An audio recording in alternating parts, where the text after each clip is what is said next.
ఏమిటో ఈ వర్షాలేంటో, ఈ తుఫాన్లేంటో అస్సలు అర్థం కావట్లేదండి. ఒక తుఫాన్ ఎళ్ళింది, ఎండ కాస్తుందనుకునే లోపల ఇంకో తుఫాన్ రెడీ అండి. ఇంక టీవీలో కూడా 4 రోజుల పాటు భారీ వర్షాలని చెప్తా ఉంటే ఇంక భయమేసేస్తుంది. వర్షాలంటే అంత ఇసుకొచ్చేసిందండి.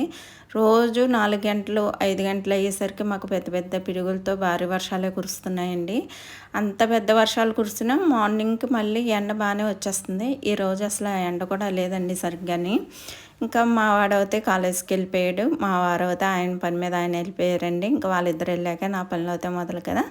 ముందుగా బయట బట్టలయితే ఆరేసేసుకొని వచ్చేసి, లోపల షింక్‌లో సామానం అంతా తోమేసుకున్నానండి. ఇంక ఇల్లుని కూడా ఒకసారి అంతా సర్ది పెట్టేసుకున్నాను. ఇంక ఈ లోపల 10 అయిపోయిన టైం ఆకలేస్తుందని టిఫిన్ చేద్దామని చూస్తే మార్నింగ్ ఇడ్లీ ఏసాను కదా! అది కొంచెం గట్టి పడిపోయినట్టు అయిపోయింది. చల్లారిపోతే బిసిపోతుంది కదా! నాకు చల్లారింది అంటే తినటం అస్సలు ఇష్టం ఉండదండి. అందుకని ఒకసారి ఇలా వెచ్చపెట్టేసుకుంటాను. ఇలా వేడి చేసేసుకుంటే మళ్ళీ నార్మల్‌గా అయిపోతుందండి ఇడ్లీ సాఫ్ట్‌గాని. ఇంకా నేనైతే ఈరోజు బొంబాయి చట్నీ చేశాను. నాకు, నా కొడుకుకి బొంబాయి చట్నీ అంటే ఇష్టమండి. టిఫిన్